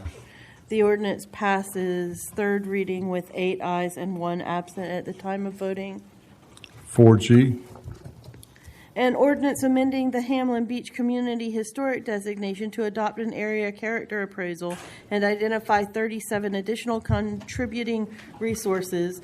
The Hamlin Beach Community Historic District is located in the East Cooper area of unincorporated Charleston County. Mr. Kabrowski? Aye. Mr. Middleton? Aye. Mr. Moody? Aye. Mr. Pryor? Aye. Mr. Sass? Aye. Mr. Werman? Aye. Mr. Boykin? Aye. The ordinance passes third reading with 7 ayes and 2 absent at the time of voting. 4H. An ordinance authorizing the conveyance of a portion of Betsy Carrison Parkway right-of-way into the corporate limits of the town of Kiowa Island. Mr. Kabrowski? Aye. Mr. Middleton? Nay. Mr. Moody? Aye. Mr. Pryor? Aye. Mr. Sass? Aye. Mr. Werman? Mr. Boykin? Aye. The ordinance passes third reading with 5 ayes, 2 nays, and 2 absent at the time of voting. Second reading of ordinances, 5B. An ordinance authorizing the St. John's Fire District, South Carolina, to issue not exceeding $9,500,000 aggregate principal amount of general obligation bonds, providing for the publication of notice of the said finding and authorization, and providing for other matters related thereto. Mr. Kabrowski? Aye. Mr. Middleton? Mr. Moody? Aye. Mr. Pryor? Aye. Mr. Sass? Aye. Mr. Werman? Mr. Boykin? Aye. The ordinance passes second reading with 7 ayes and 2 absent at the time of voting. We'll move on to 6A, but I've got a question for Mr. Pryor. Yes, sir. What we voted on last time, did we have the limitations for exclusion of 10 Mile and? Mr. Krabrowski motion said to leave them in, but exclude Mr. Tisdale's property, which the gentleman came and asked tonight. So they would be taken out of the moratorium because they were never in when we gave them, their regular zoning. Right, talking about Mr. Tisdale. Yeah, Mr. Tisdale. So I think if you read the motion, what he had from the last time, that's what it is. Correct. All right. Madam Clerk. Ms. Ham, we can do Yes, that, sir. right? I know you said yes the last time. Okay. I think I just need to I'll take that. change the title a little bit. Okay. All right, we just need a motion. Committee recommendations, right? Right. Do we have to? Read it. Let me read it. Reading, isn't it? This first reading, Yeah. so we need a motion, a That's right. second. Make the motion. That's right. Yes, sir. Have a motion. I'll make the motion. Do we have a second? I'll second the motion. All right, moved and properly seconded. Mr. Middleton? Again, I'm not against any of the historic districts preserving themselves. In fact, I'm a proponent of that.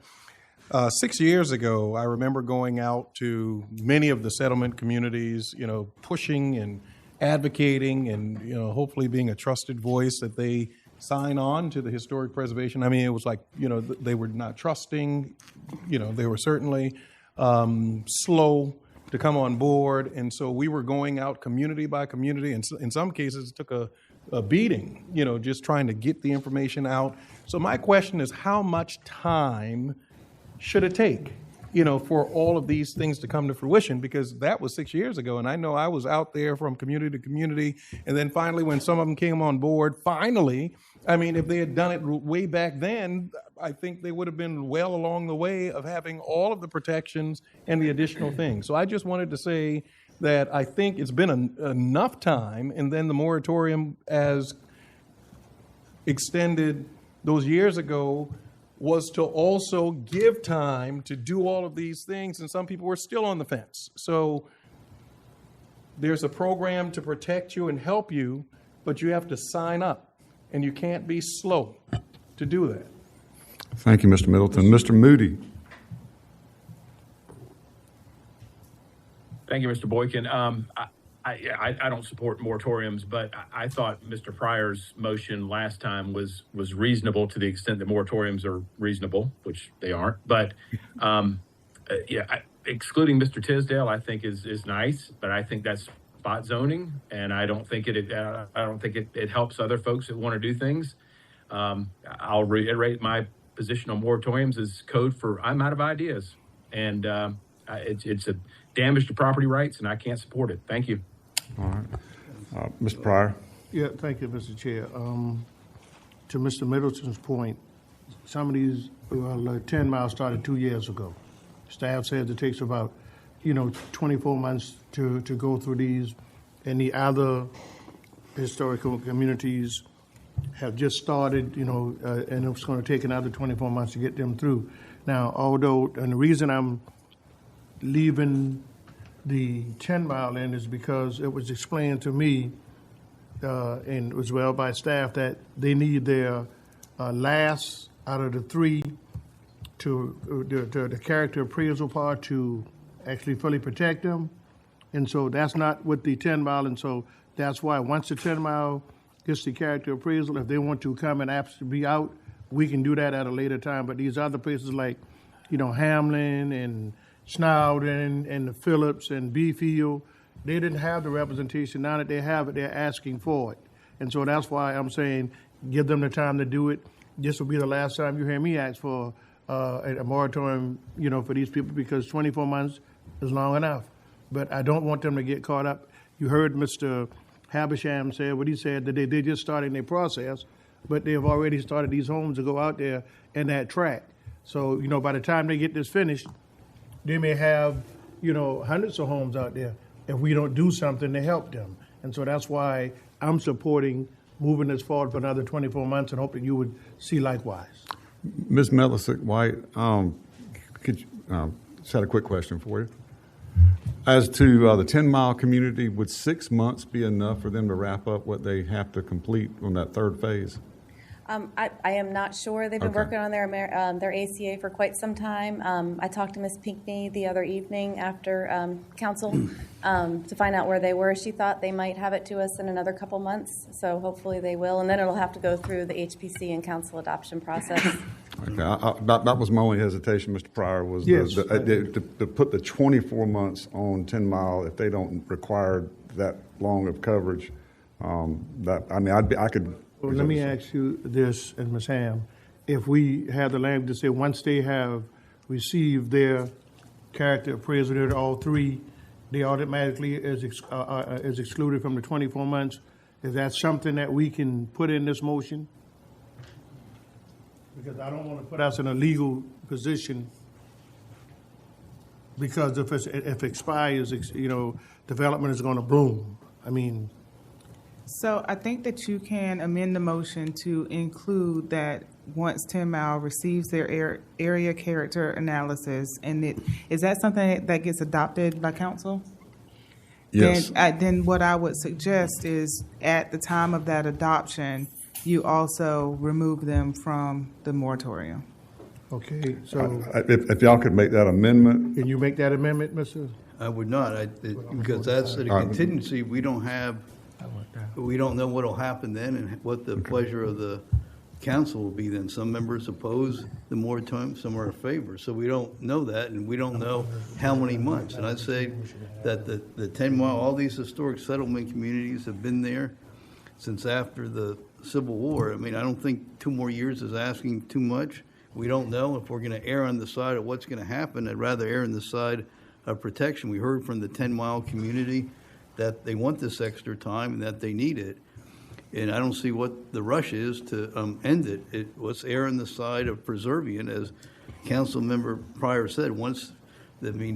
Again, as I said, every time, I've been through there thousands of times, and this is right at the cusp of where Carolina Park West, and Dunes West has ended, and it's like a California gold rush to develop that area.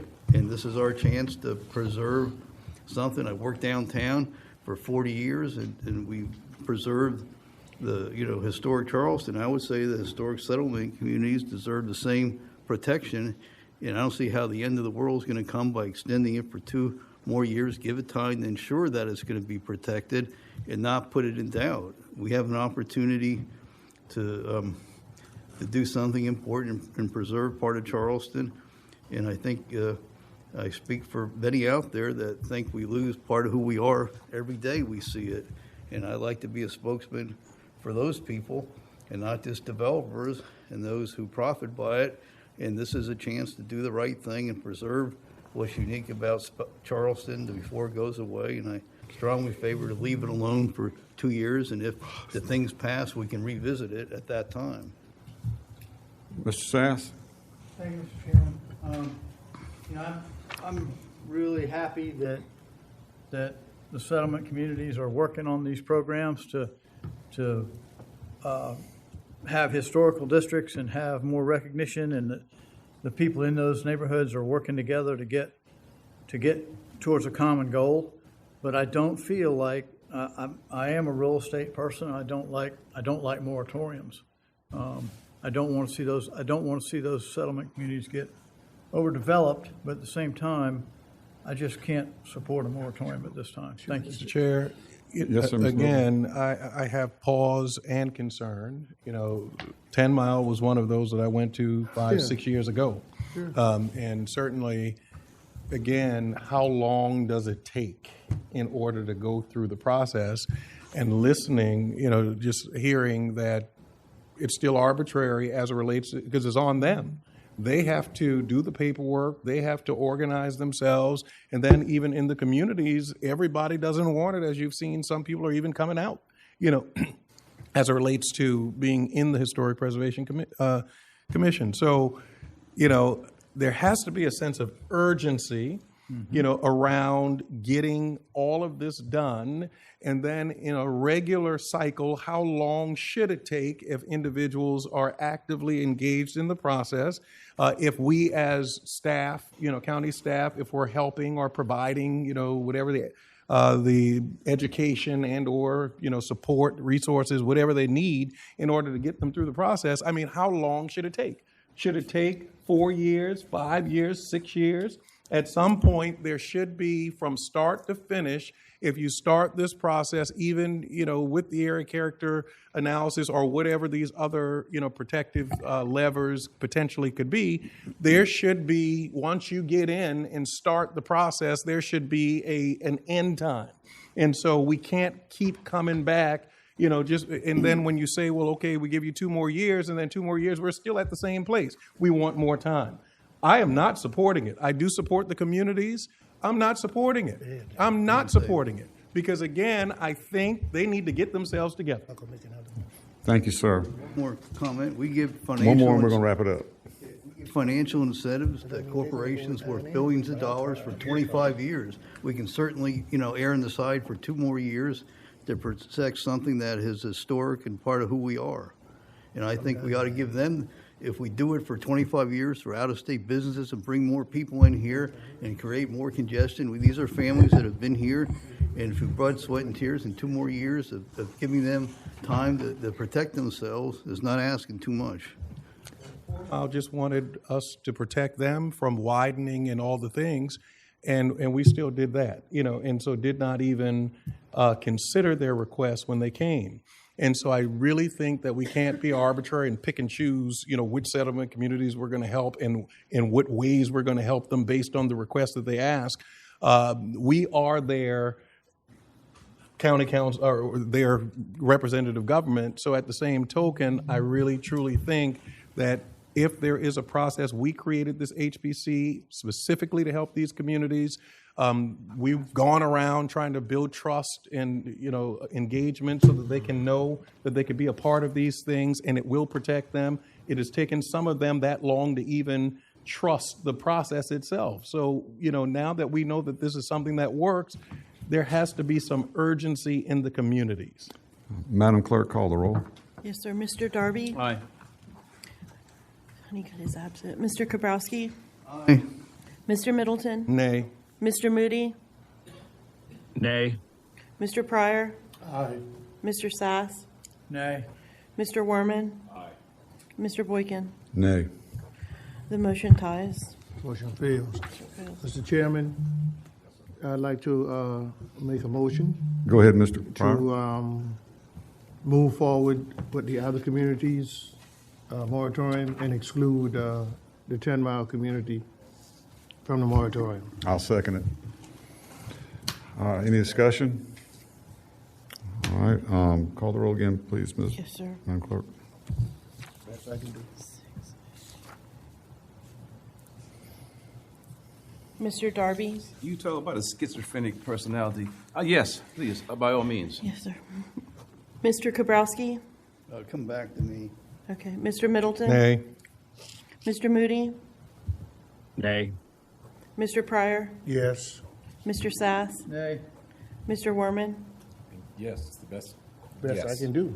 Mr. Boykin? Aye. Mr. Kabrowski?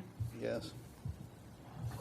Okay. The motion passes with 5 ayes, 3 nays, and 1 absent. Mr. Chairman, before we move on. Yes, sir, Mr. I Pryor. just want to, maybe we can answer this question in public comments.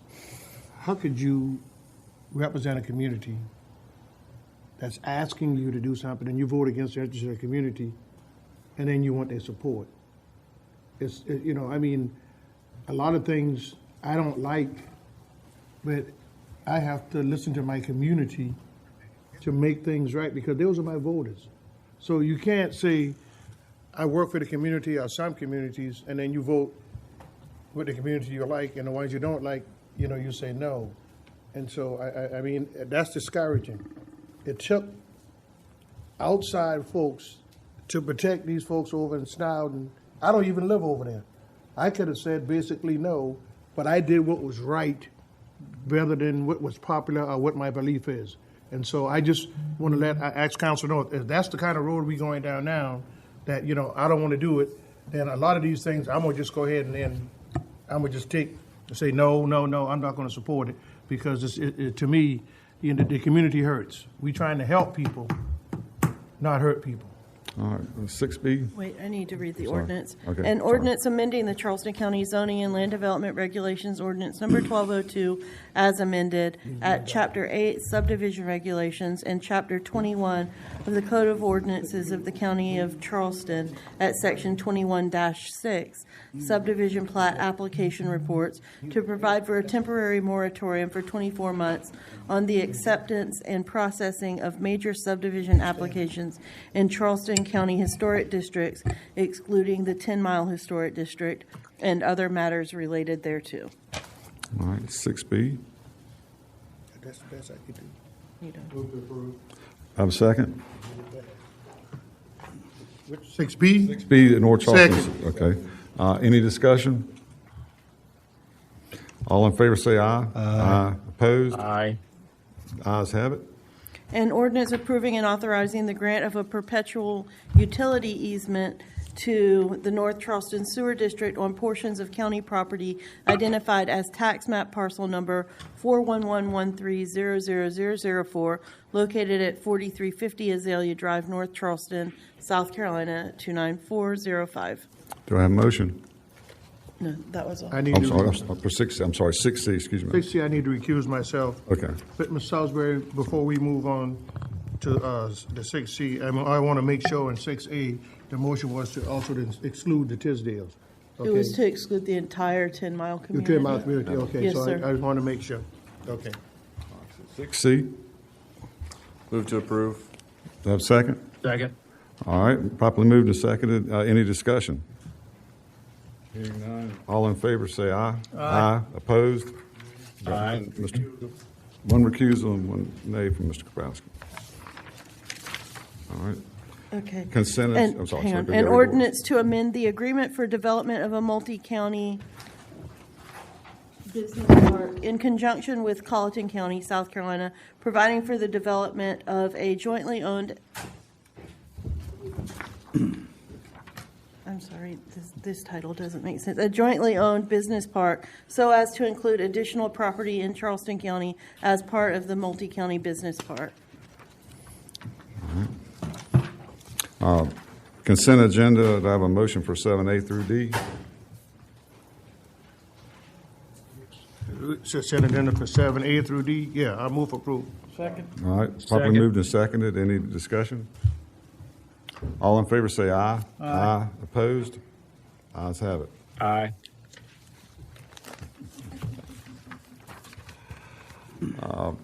Finance Committee recommendations. Do I have a motion for 8A through 8H? Move through items 8A through E. A through E? Okay. Do I have a second? Second. All right, any discussion? Yes, sir. All in favor say aye. Aye. Opposed? Ayes have it. 8, Aye. We just need H. H. Okay, you said Yep. 8 through G. I'm sorry, I thought you said E. G, don't we? Okay, so we just approved 8A through AG, all right? You did Okay, 8A list through me as 8E, a- and then there was no recommendation from the committee Oh, for F and okay. G. Right. I So did now we're echo. on 8H. All right, so 8H, Historic Preservation Commission, Certificate of Historic Appropriates, applications. Do I have a motion?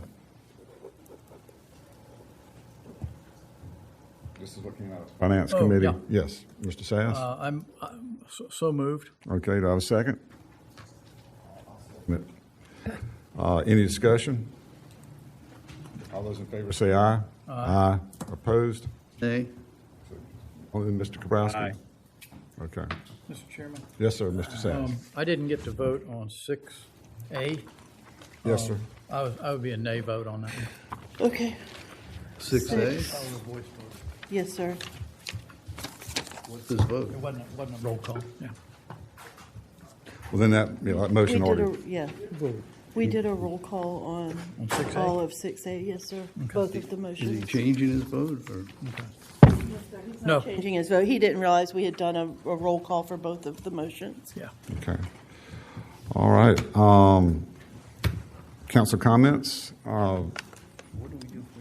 Middleton, would you like to go first? Thank you so much. No, thank you. Mr. Darby? Could I be the second to the last, sir? Because my remarks tonight supersedes county and state, sir. Yes, sir, you can be. Mr. Wehrman?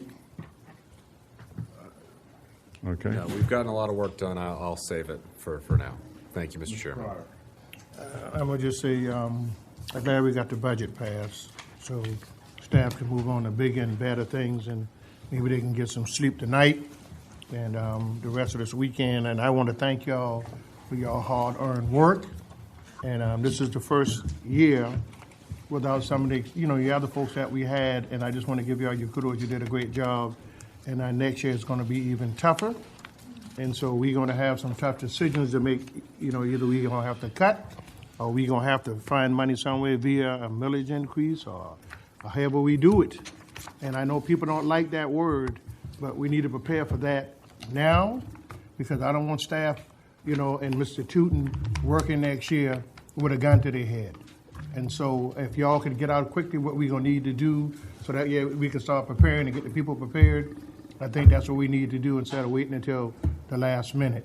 Again, I said, I supported the moratorium. But if it took moving 10 Mile out to save everybody else, I can't let perfect be in the way of good. And I think we did some good things tonight with that. But again, I don't represent these people. You took 3 people from North Charleston to get this done. And they're not even my constituents. Well, 4 people, and then 1 from Johns Island.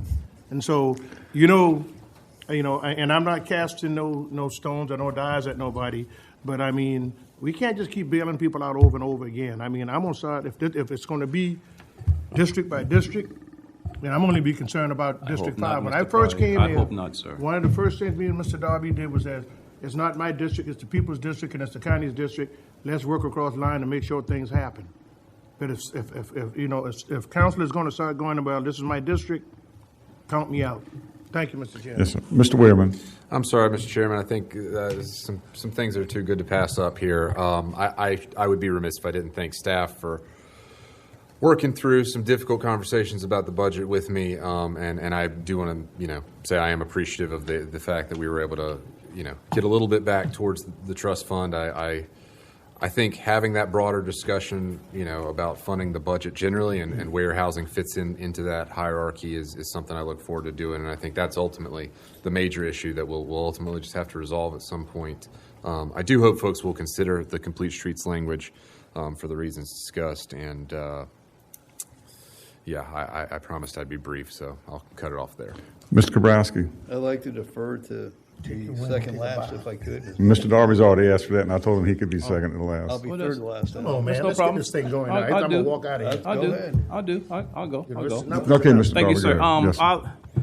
Well, 3 things. 2 very short, and 1 is somewhat loquacious. Number 1, I want KJM and that organization, what I asked was not to embarrass or to exasperate, by no means, because again, we're all on the same team, so I don't want them to think so, but I do believe that the church of any institution to give toward housing, I think it ought to be the church. Secondly, Mr. Chairman, I'm going to pass this card to you to the name of Maggie Cloninger. I'm going to ask, would you please give her a call, sir? I'd be happy to. And because their hearts are bleeding, really. And again, they corrected me. They are not saying that we are the guilty culprits, but they are hurting.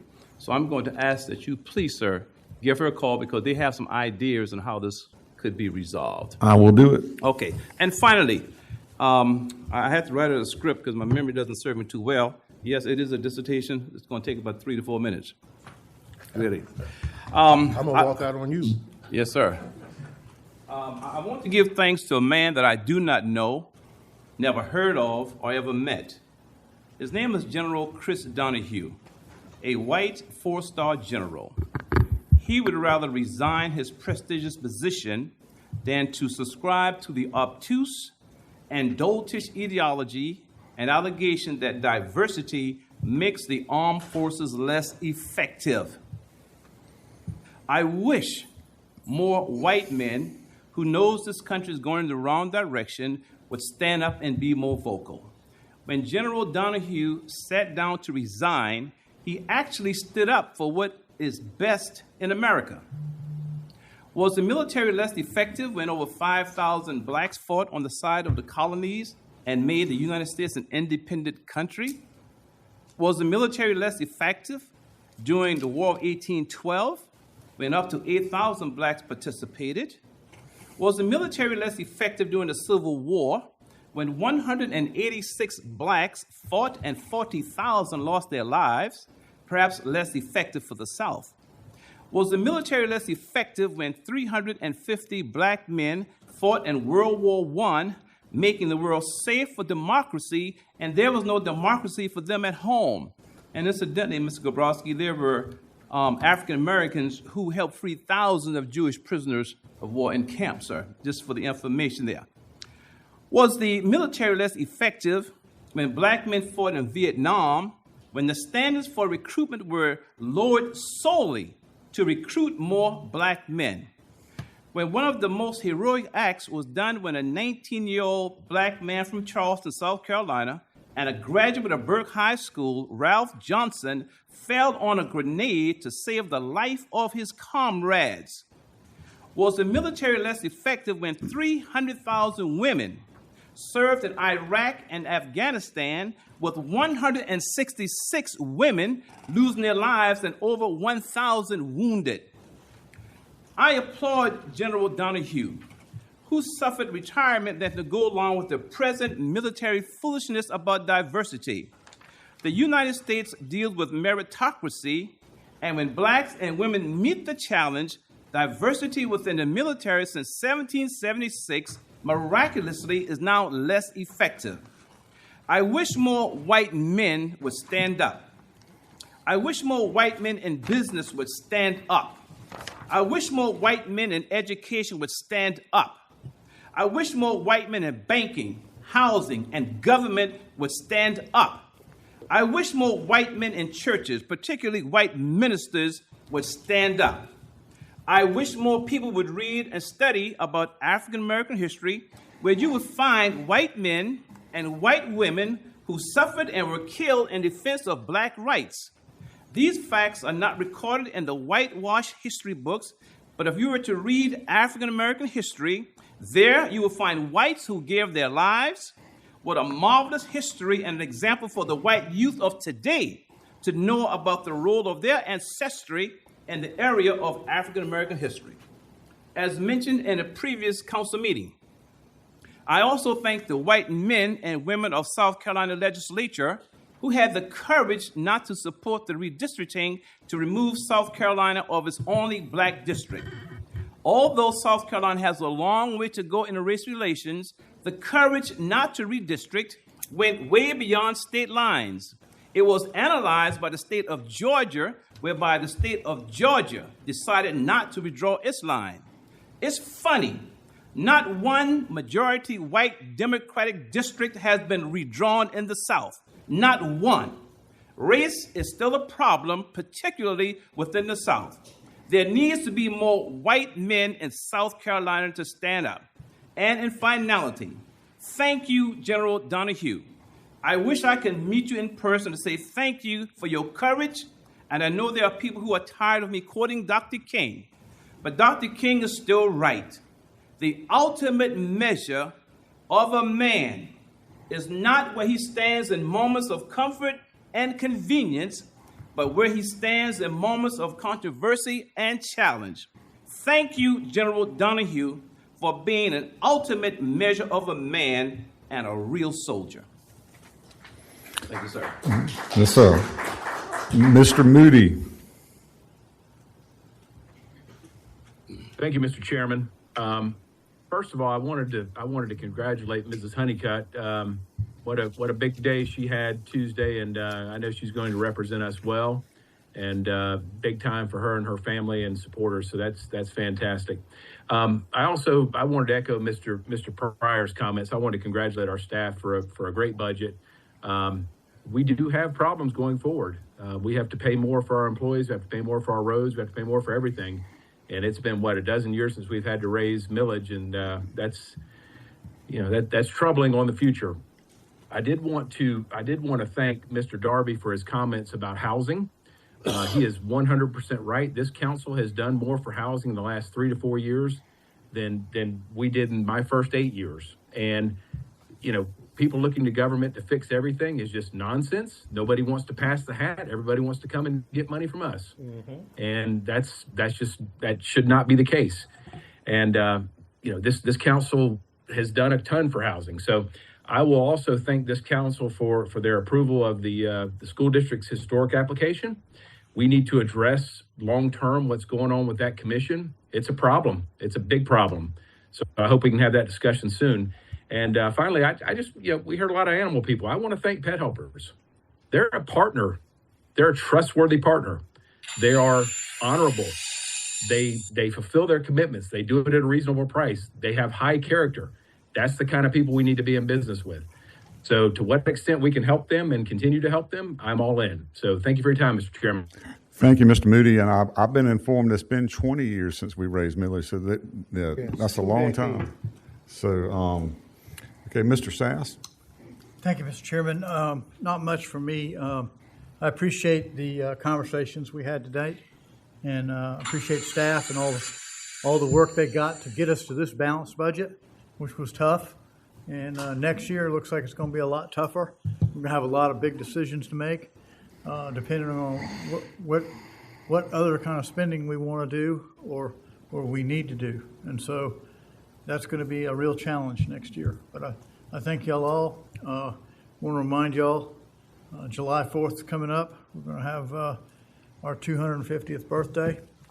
I appreciate it. We're lucky we live here in the United States. We have a great place. Everything's not perfect, but we all work together and we try to make it better. And so I appreciate that. Thank y'all. Yes, sir. Mr. Kabrowski. Well, I want to think we took a big step with the sales tax referendum today by making it more certain. I thank Councilman Weirman for the amendment to include the language to make it so that I strongly fought the last one because I thought that people, when they voted for it, it wasn't a definite thing and it was vague. And this one, we made it so when people vote on it, they know exactly what they're getting. And I think that's the right thing to do. I am disappointed on the thing with the motion from the sheriff's office that we didn't. I think we failed in our responsibility. It's our obligation in the unincorporated areas, and I don't know what's going to happen now if they're not doing that. What's going to happen with the animals that aren't going to be taken care of? I feel that was our responsibility, and not let personalities and conflicts interfere with our responsibilities to do that. I'm also want to thank Councilman Pryor and Weirman and Darby for supporting the 10-mile community today. I thought we, as I said before, every week we give financial incentives to companies. They could be billion-dollar companies. They could be from who knows where for 5 or 12 jobs, and to bring more people here, more overcrowding. For 25 years, we had a chance to just extend the moratorium that the people wanted for 2 years, and it was the California Gold Rush were in that part of East Cooper, and I think we failed the people there. They've been there since before the Civil War and after the Civil War, keeping those families together, and I don't see 2 more years was too much to ask, and we had the alternative. If we resolved all the issues, we could have come back. I think that we may have been a minority on the council tonight, but I think among it maybe made developers happy and those who are in those industries, whether it's commercial real estate or those who loan money to them. But the people that live here every day, we deal with overcrowding, and we see the loss of what we love. We see the loss of what we treasure, and this was an opportunity to miss that. And I know with the thing with the Mount Pleasant Way, and there was a thing I wasn't about to vote for, where I think it's a good thing that we have that for all of East Cooper. and to be able to vote not to have sidewalks and something funnel to a death trap, have people go 50 miles and then all of a sudden have to converge on a road that's narrow already was something I wasn't willing to subject people to. But I wish we could have taken a step to preserve what was important. I hope somebody mentioned from Greenville County that what do they do to take care of their animals? I'd like to put that on the table, at least for the staff to investigate how they resolve their problems and to come back with that. Thank you. Madam Clerk. No, sir. Mr. Administrator. No, sir. Madam Attorney. She said that with a smile. Well, in an exercise of kindness, I'm going to have nothing to say tonight, and we're adjourned. My man. Thank you, Chairman. Thank you for helping. Yeah.